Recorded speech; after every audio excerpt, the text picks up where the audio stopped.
We'll be looking ahead to Super Bowl 52, the Patriots against the Eagles. We've got Kevin Cullen from the Boston Globe going to join us. Brian Armin Graham, who is a Philly resident as well. And we're going to put the two of them head to head. The Irish rugby team has been named for the Six Nations opener against France. Roy O'Connor's over in Paris. We'll chat to him, while Andy Dunn will join us in studio as well. And on the football show, we're going to be talking to Martin Lipton about Maurizio Pochettino, Spurs, their win over Manchester United, and what can we expect when they take on Liverpool on Sunday. And we're going to be talking to the one, the only, Jim White, Mr. Transfer Deadline Day himself. He has awoken himself from his slumber. I presume he's been just in the jacuzzi all day, bottle of champagne in one hand, just chilling out. He deserves it. He certainly does. You alright, Kev? Does. I'm very good, Nathan, yeah. Will, how are you? Even Nathan, how are you? Kev, you deserve to be in the jacuzzi as well all day. Really? Bottle of champagne in one hand. How do you know I wasn't? Because it's a very special day for you, Kev. Oh, is it? Happy birthday to you. Happy birthday. It's Marilyn Monroe, isn't it? Lads. Happy birthday, dear Kevin. That's beautiful. Happy birthday to you. Thank you. So this night last year, I think it was, we had a very special night because it was a big age. He was the big 4-0. That was the birthday roast, if ever there was we got a roast. family, we got friends, we got Kenny Cunningham. Kenny was on the verge of tears this night last year, paying tribute to Kevin. We've got an extra special surprise for you tonight, Kevin. No. You will never guess who we have on the line. No. Hello, caller.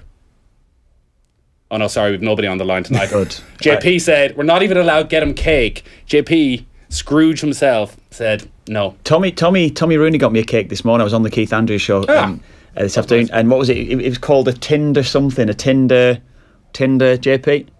Tinder Bueno. Tinder Bueno. Good one. Tommy just wanted to get the Tinder out, of course. But anyway, it was it was good. It was very kind of him, yeah. So you're the big 4-1. Congratulations. Thank you. We haven't gone all out this time. Nah, it's irrelevant, isn't it? It's Well, I've having a irrelevant quick birthday. look because listen, you're 41. You don't look 41. You're looking well for your age. You're keeping fit. You went for the 9-mile run this morning. But I was just having a look at who else is 41. The real Ronaldo, 41. Oh, yeah, I yeah. think you're looking better than him. Really? Blake Shelton. Do you know Blake Shelton? I've never heard that name at all. Who's that? Country music singer. Recently voted the sexiest man alive. Really? So at 40 to 1. 40 to 1. Yeah, it's 40 to 1. I'm going to be 40 voted to 1, sexiest man alive. At 40, I'd say it's hard at 40 to 1. So, Ryan Reynolds, who's still maintaining his looks. Yeah. Orlando Bloom, Reese Witherspoon. All these people 41. I wouldn't have had them at 41. Got a couple of others. Fred Savage. What would you do if I sang out of tune? Would you stand up Savage. and walk out on? What is it? What's the show? Lend me your ear. I do know it. You give me these. You throw this sort of stuff on me. Go on. The Wonder Years. Wonder Years, yeah. Kevin and the Wonder Years. Yeah. Is he You're the 41 same too? age as Kevin and the Wonder Oh, is Years. he? Yeah. There you go. Wowzers. So what are the plans? Yeah, Last year you went all out. You were singing Oasis. You were doing Vanilla Ice the night of the party. How do you know? I was there. Oh, you were, yeah.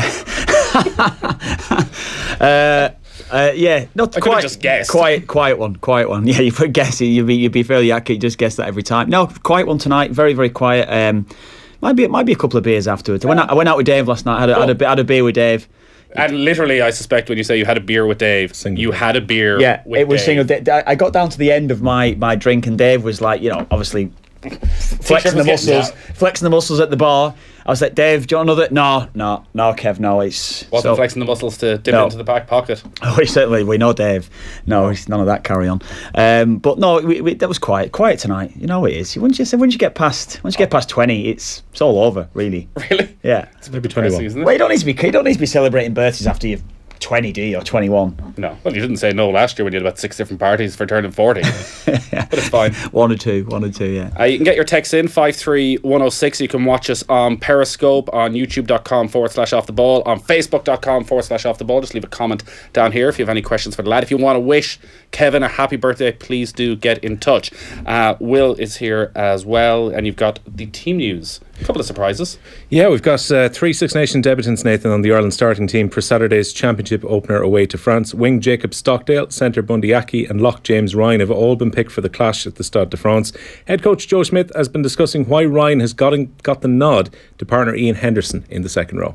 We want to be able to keep building in that position. It's a position that we probably don't have huge depth in, and we've got a few young guys who are pushing through. that we've given opportunity, and James is obviously one of those. We felt he went really well against Montpellier recently, who are a big side, and we're really looking forward to seeing what he delivers on Saturday. Cian Healy's been selected ahead of James McGrath at loose head prop. Tyke Furlong's in a tight head with captain Rory Best at hooker. Josh van der Fleer, Peter O'Mahony and CJ Stander will form the back row. Conor Murray is at scrum half with Johnny Sexton in the 10 shirt. Rob Kearney's been picked at full back with Keith Earls and Stockdale on the wings. Aki meanwhile joins his former Connacht teammate Robbie Henshaw in the centre. Ireland have got a pretty decent record against France, winning 4 of the last 5 matches between the sides, but wing Keith Earls says they're not thinking about the favourites tag. We'd be favourites going up to Paris. Look, we just know it's going to be massively physical. You know, as you said, they have a lot of new caps coming in, a couple of young lads, and there's a bit of the unknown. And when you go to Paris and play against a French team, it's just they up it a notch as well. So, massive challenge for us, and I say hopefully we do get a good start. Okay, so we're going to go to Belfast in just a moment to talk to Frank Graney about the court case involving Paddy Jackson and Stuart Olding. If you're following the case, you'll know some of the content isn't suitable for younger ears, so you might want to use your discretion if there are younger listeners with you. So today at Belfast Crown Court, a woman who claimed she was raped by Ireland and Ulster rugby players Paddy Jackson and Stuart Olding spent the day being cross-examined by Paddy Jackson's defence barrister. Yesterday she gave evidence of Jackson pushing her onto his bed during a party in his Belfast home in June 2016. She claims he knew she didn't want to have sex with her, but he carried on regardless before Stuart Olding came in and forced her to give him oral sex. Now, Newstalk's courts correspondent Frank Graney's been covering this story for us. He joins us now from Belfast Crown Court. Frank, I understand there was a lot of focus on some text messages that the woman exchanged with some friends in the hours after the alleged rape. Why was that? That's right, yeah. These were text messages that were exchanged on the morning of June 28th, 2016 between her and a few friends.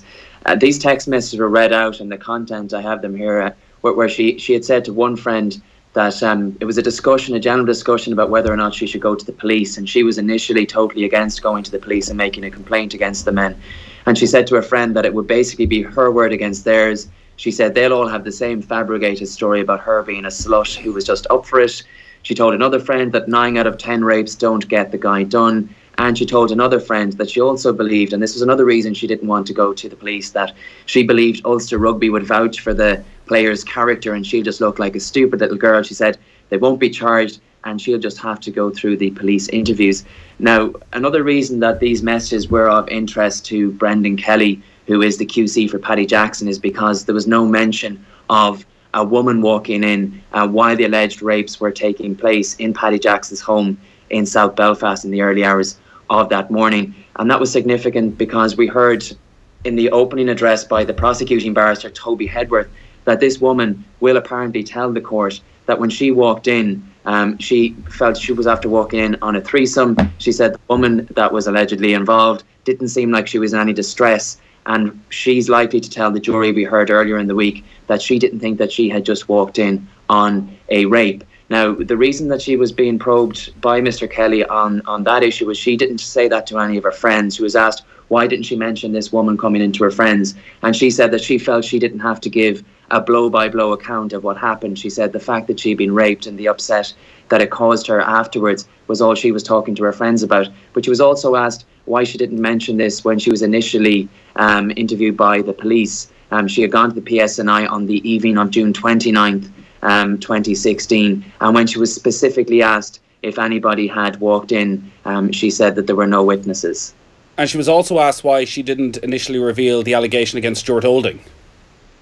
That's right, yes. So the allegation against Stuart Olding is that he walked in while Paddy Jackson was allegedly raping her, and that he got onto the bed and forced her to give him oral sex. And the reason that was brought up again was because that was something that wasn't mentioned in those string of text messages that I've walked you through there with her friends. Also, Mr. Kelly asked her why it wasn't mentioned when she went to the sexual assault clinic afterwards to get various tests carried out. And there was obviously some lengthy interviews with medical professionals there. And those medical notes were read out today, and there was no mention of oral sex. And the reason she gave for not telling her friends and for not telling the medical staff, the first time it was made reference to was when she went to the police station, and she said that she didn't realise at the time that oral sex constituted rape. Has her cross-examination finished now, or is there more in store tomorrow? Not quite. Brendan Kelly is still cross-examining on behalf of his client, Paddy Jackson, who is facing the rape charge and denies it, and he's also facing an additional charge of sexual assault. This afternoon, the jury was shown some video footage, a recording of one of her 2 police interviews.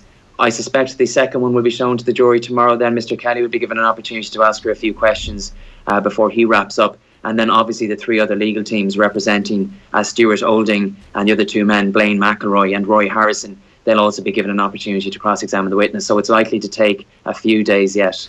Okay, thanks for that, Frank. Frank Graney there, News Talk's courts correspondent, reporting from Belfast Crown Court. Now, the Irish rugby coach Joe Schmidt was facing the media today for the team announcement ahead of Saturday's game against France. At the press conference, Schmidt was asked about the Ireland captain Rory Best and second row Ian Henderson attending the trial yesterday. So before we get the no comments out of the way, it's not about the trial, but I'm just wondering, did you give Rory Best permission to attend Belfast yesterday, or did you know that? I've got no comment on any of that. What's your view on his appearance at the court trial then? We're not in a position to comment on any of that. It's a legal matter. Nothing forthcoming from Joe Schmidt at the press conference today. I would be interested to know if Rory Best and Ian Henderson attended in a private capacity yesterday, and if indeed Joe Schmidt was aware that they were planning to attend the trial. We're due to hear from Rory Best tomorrow. He will lead the Irish squad through the captain's run at the Stade de France, and he's due to face the media afterwards. What else is happening, Will?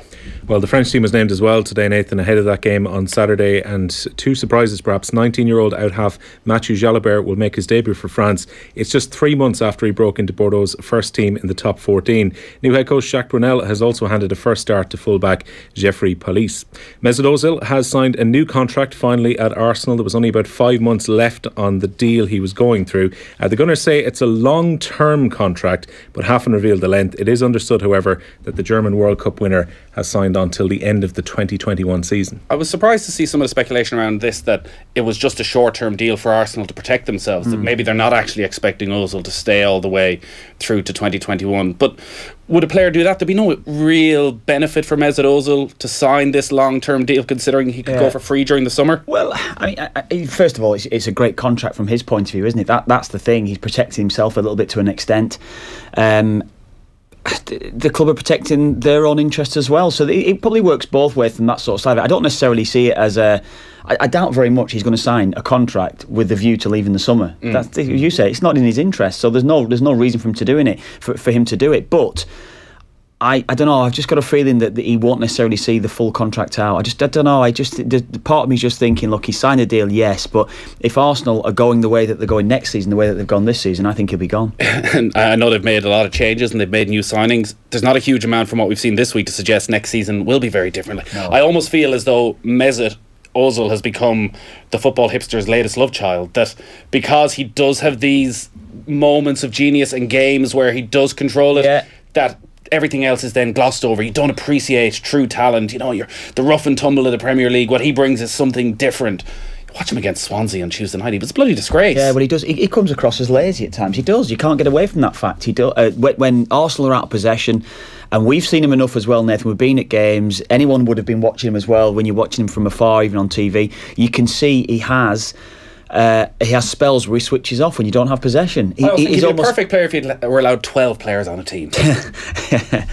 Yeah, then you'd be getting caught out again elsewhere, wouldn't you? Yeah, I'm with you. He is the ultimate luxury at times. I don't think he does enough when they don't have the ball. That's maybe why he doesn't play for one of the better sides. That's why maybe someone like Pep Guardiola wouldn't necessarily go out and sign a Mesut Özil, because he demands it all with and without the ball from every one of the players. I thought that as well, whether he can play with Mkhitaryan in the same team, considering they play roughly the same place, and Ramsey and Xhaka can't play together. Yeah, well, and the four attackers, where Lacazette and Aubameyang fit in as well. How you could somehow get the four of them in the same starting 11? I do not see those two, Lacazette and Aubameyang, fitting in. But what they can do, they can play maybe some sort of style like a Chelsea front three, where you're inadverted or whatever it would be, however term you want to use it. Inverted, or maybe in to out number 10s. Like inside forward, the old inside forward position. That's where I could maybe see them both fitting into the side. One on the right, one on the left, where they'd have a bit of a free roll just to go and roam from those positions. Yeah, you were going to get into this good stuff. We could have got the old tactics board out and you could have gone and explained it all. I thought the old text machine would have been full of Kevin Kilban love this evening, with it being his 41st birthday. But Marianne is digging Will's funky shirt collar. Takes a brave man to pull off that splash of colour. Yeah, it's good. Thanks, Marianne. Sam Allardyce has been talking about Seamus Coleman's comeback. I know Kev was talking about this with Keith Andrews on the football show earlier as well. Sam Allardyce was delighted with Seamus Coleman's comeback performance. The Donegal defender marked his comeback from a 10-month injury layoff with a man-the-match performance in last night's win against Leicester at Goodison Park, and Allardyce felt the comeback was outstanding. There was no intention of leaving him on for 90 minutes in our minds, but when you saw him doing that 80-yard run at the end, you went, wow, out for 10 months, first game back. And in the last 2 minutes of the game, he runs 80 yards with the ball. Great performance overall. Yeah, this was brilliant to see. There's a lot of love out there for Seamus Coleman. Well, he's class though, isn't he? He's a class fella. He's a class bloke. Yeah, off the pitch, and that's the one thing. I would have played with a lot of lads over the years that you wouldn't necessarily have a lot of time for. Couldn't care less is probably a strong term, but there are certain players that don't necessarily fit in. Or you'd look out for him any such, but he's anything but that. You just got total respect for him for what he's done on the pitch, yes, because he's a top class professional, top class player. But he's a diamond, isn't he? Is that Coleman back now? Do you play him every week from here on in? Do you know what? I think he's probably going to have a spell where he might need to get through the first 4 or 5 games. Maybe has that little spell start last night and maybe even for the weekend. There was a moment last night where he had to chase back and put the ball out of play for a corner kick, and then he had to do the jog back to the front post or the back post, and you could tell he was putting on a brave face. That'll just be a little bit of time. It'll come to. He'll adjust easy enough. There wouldn't be a problem at all fitness wise long term with him. But yeah, you're getting through that because that's the adrenaline that's taking you through everything in the early stage of that game or his first game back. But in general, he's going to start every game. He's too good to leave out. Jim White, coming up on the football show. I'm excited about this. Yeah, I know. Has Jim White got your phone number? Has he ever called you for a bit of inside No, he's never info? called me. But knowing Jimmy's probably got it somewhere along the line. Yeah, probably. Yeah, we'll have to ask him that one. Would you say he is the most connected man in football? I'd say he'd be up there, wouldn't he? Certainly not the most connected man in football. He's certainly the most connected man on the periphery of the game. Oh, you're saying what you're essentially saying is a media man isn't a football man. I never said that. He's on the periphery of the game. I never said that at all. Why? How is he? So he's a Sky Sports news presenter. Yeah, but he's clearly not on good terms. I'm talking about from a coaching, from a managerial, from a game. I get what you're saying. From a logistical point of view within a football club, working within the structure of a football club. On the football club. On the periphery. No, I'm talking about in general the whole footballing world. And in general, yeah, if you've got a man who's any journalist, any sort of broadcaster, he's your man. Definitely. All right, some serious backtracking. You can put that question to him, Jim. On the periphery of football, how do you find things? Yeah, maybe the term. I can use that term a little bit loosely. So news today coming out of West Ham, a really shocking story when it emerged last night. Yeah, the English FA confirmed this afternoon they're looking into allegations that West Ham's Director of Player Recruitment, who's Tony Henrique, made disparaging comments about African players to agents. He's already been suspended by the club, who've started an investigation of their own as well. Newspaper reports overnight claimed he had sent emails saying players from the continent of Africa can have a bad attitude and cause mayhem, and that he wasn't looking to sign any more. This is the sort of thing that just totally pisses you off, doesn't it? Honest to God, it does. How on earth can he come out with that comment when he's working within the structure of a football club? How on earth can he talk to an agent, knowing full well that every single agent now is connected? Connected one way or another to any player across the globe. That is outrageous for him to say that. And given the fact is that when we had John Giles on the other week talking about when Cyril Regis was playing and various black players that were looking to make a breakthrough into the game, black players were considered soft. We're talking 1970s. They were considered soft, couldn't handle the cold, couldn't play, couldn't get up for it when maybe they were away from home. This is 50 years ago, 40 years ago. This is outrageous. This is disgrace. It is absolute disgrace. Can have a bad attitude and cause mayhem. It's a disgrace. Any it's a total disgrace. Such a generalisation. It's an absolute disgrace, honestly. Yeah, it's good to see that the English FA look to be taking action straight away on this. tweet on Kev. Happy birthday, Kevin. One of the nicest and most humble guys on Irish radio. Since your arrival on Off the Ball, you've proved to be the cherry on top of an already fantastic show. Can't wait for everyone in there. No. Hashtag St. Stephen's Day hero. I arrived about the same time as JP. I put it down to JP. It's all JP. He made you. He made you the man you are. No, not at all. Not if I certainly. He wouldn't want to take credit for that one, I tell you. But JP is he's the cherry on top of this pie. Yeah. What else is happening? Well, RT have announced, Nathan, that Joanne Cantwell will be their new Sunday game live anchor from the 2019 season. Michael Lester is set to retire from the role after 34 years at the end of this season's championships. Cantwell said today that she's delighted to be succeeding a broadcasting legend. Hasn't even sounded out for it. Yeah, she's very good. She's excellent. I think it's certainly within RT they got Jackie Hurley there as well. I'm a big fan of Jackie. I think they're both excellent. Yeah, and RT clearly had Joanne lined up for this for quite a while, considering it's only a few days since Michael Lester announced it. Well, he had no choice but to retire. So yeah, big role for Joanne Cantwell. Best of luck. She does have a good year to prepare for this, because I think Michael Lester might even be around for next year's league campaign, the way he's only 63 at the moment. Yeah, by the way, it's been termed as championship 65. Next year, isn't it? Yeah. So this will be his last championship. So yeah, best of luck to Joanne Cantwell. David Burke has retained the captaincy of the Galway hurling team as well. The midfielder became the first Tribesman skipper to lift the Liam McCarthy in 30 years last year. He's still recovering from a knee injury, and manager Micheál Donoghue has said today he's a few weeks away from coming back. The reigning champions Mary I are into the quarterfinals of hurling's Fitzgibbon Cup. They'll play DCU in the last 8. Dramatic victory for them today. Gary Cooney sent over a winning point 3.5 minutes into injury time. The Limerick students overcame NUI Galway by 120 to 2 goals and 16 points. And a tweet in about some skeletons in Will's closet. Barry Cullen. So we got a tweet from Offaly. Do you know Barry? Not the sure. look in your face was one of. Please tell me something from his university and his college days. I hope it is, because it says, never mind Will's collar. Ask him about his cynical pro Evo tactics against his old college housemate Richie Piggott. Hashtag dirt. Yeah, well. Yeah. See, you don't still play pro Evo, do you? No, I kind of gave up on pro Evo when FIFA took over about 4 or 5 years ago. So when you're about 14. Yeah. Pro Evolution Soccer 4 and 5, which we would have played in college at the time. It was probably the zenith of football games. So you're a FIFA. 97, 98, yeah, I don't know. I think it's very much gone FIFA these days. The youngsters. Kev's not having a pal. No. That's showing your age, Kev. People can enjoy FIFA. Totally enjoy FIFA. Yeah, let's get out and play some football out on the street. That's what I'm all about. But yeah, I used to live with Barry last year in college in UCD, and the dirty goal you do is where you run down the wing and then cut it back. There was always space because the defenders didn't pick up the goal. I used to play sensible soccer. There's only one way to score at sensible soccer. You remember that? It was sensible soccer. Now that is showing me age. That is showing your age. Well, you can keep the text coming for Kev's birthday, 53106. We're going to take a quick break and then we're back with John Giles. Off the Ball on News Talk. In association with the Air Sport app, allowing you to cast your favourite sporting action from your tablet or mobile phone straight to your TV. Bobby's Late Breakfast. This Sunday morning, the Nulas drop by for funny talk and funny music. Chef Derry Clark brings me in my breakfast. We'll go rolling back the years to the infamous e-voting machines, and the acclaimed documentary Senna is in the cultural toolbox. Bobby's Late Breakfast with Emirates. Join me this Sunday morning from 9 and let me ease you into your Sunday. On News Talk.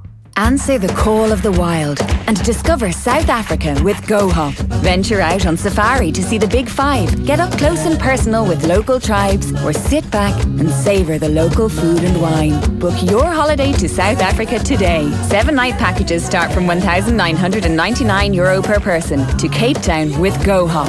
Holiday your way to South Africa with GoHop, Ireland's favourite travel agent. News Talk's Happily Hired, brought to you by Jobbio. Jobbio is the place where millions of talented people find their dream job. Distilled SEH are seeking a data scientist to help in the creation of media products. Live activation agency Brandface are looking for a senior account executive to bring big ideas to life. And Deloitte are seeking a team leader to help design, build and deliver innovative solutions to big name clients. To find your dream job or to make your next great hire, download the app or visit jobbio.com today. You can help shape the future of Ireland's mental health services. Please take 10 minutes to complete a My Voice Matters survey online at mentalhealthreform.ie. It's the first national online survey to anonymously record people's recent experiences of these services. There's one for people who've received mental health services and one for people supporting them. To bring about positive change, every voice matters. Visit mentalhealthreform.ie. Campaigning for better mental health services. Thank you. Off the ball. In association with Air. Don't miss live and exclusive Premier League action this month on the Air Sport Pack. This is News Talk. You're very welcome back to Thursdays Off the Ball. As always at this time on a Thursday, we talk to John Giles. Evening, John. Evening, Nathan.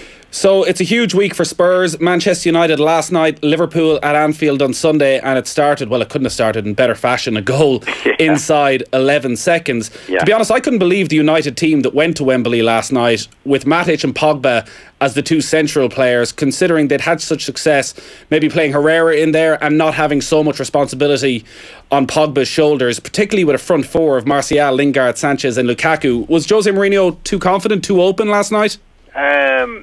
Well, you would expect, whatever he picked, Nathan, I would have expected better from whoever he picked. I thought they were very poor last night. No, I wouldn't take anything away from Spurs. Spurs were outstanding last night. From start to finish, good tempo about them, good skill, totally outplayed a Manchester United team. But, I definitely would have expected a lot more from Manchester United. I would have expected a lot more from Pogba. Now, you might be right. Maybe they were asking too much of him. But if he's the complete midfield player, as Mourinho described him, then he should have been able to do a lot more. But I find with Pogba, when the game is very tight, as it was last night, I don't think his positional sense is good, Nathan, and he doesn't know how to get in position to receive the ball. So he was totally out of the game. He wasn't the only one. United were poor. But Spurs, I thought, were first class last night. It does seem as though the better coaches are able to take advantage of Pogba's lack of discipline. Pochettino last night seemed to be able to get Dele Alli, Christian Eriksen into positions where they were always just tucked in behind where Pogba was, almost knowing that he wasn't going to track the runs. Well, I mean, good players do whatever they have to do in relation to the opposition, and they definitely took advantage. Not just Pogba. I mean, he wasn't the only one that was at fault last night. I don't think anybody really played well for Manchester United last night. They went up to the tempo that Spurs set from the start of the game. As we know, they got off to a great start, but they never got to the pace that Spurs were playing at. Not just Pogba, I'd say the rest of them as well. Like that front four for Manchester United of Martial, Lingard, Sanchez, Lukaku, they have the option of Mata, Rashford as well. It gets Manchester United supporters very excited. I'm just wondering what you've seen from last night, and if Pogba isn't that all-round midfielder that Mourinho says he is, and maybe if Mourinho's just saying that for effect, if actually he can take the risk of going with a front four like that and Pogba in the side against better teams. Well, they've done it before. It's not going just with the front four. The team, no matter what position you pick players in, they have to play well, and it's not all about tactics and who plays here and who plays there. It's the attitude when they go out on the pitch, regardless of what team he picks. And that just last night, they went up to the tempo that Spurs set, and that's your starting point. And they never got there. And as the game went on, Spurs got better and better. They got the goals, became more confident. And the best display I've seen from Spurs, I think, since they beat Liverpool a few weeks ago, maybe a couple of months ago. So, if they maintain that form, then they're going to get in the top four. But again, like Liverpool, they've been inconsistent as well, Nathan. They haven't been a consistent team, Spurs. But definitely last night, they were up for it, and they totally outplayed a Manchester United team. Yeah, there have been several occasions this season where you would watch Tottenham and where you would watch Liverpool, particularly in that win over Manchester City, where you would think at their best they're at a par with City. They just don't seem to have that level of consistency. They don't seem to be able to have that relentless nature that City have and put together a string of 11, 12 wins. Why is that when you watch them play? Is it the style of play that the two managers implement? No, is it a lack of resources? They don't have the same players as City. I haven't seen Manchester United or Spurs this season particularly play anywhere near as well as Manchester City have played on a consistent basis. Now, Manchester City have better players. They're probably being coached better. Their attitude is great week in and week out. But they do have the great players, and I think they've got better players than either Manchester United or Spurs, or Liverpool for that matter. So ultimately, it comes down to the players you have, Nathan, and how they perform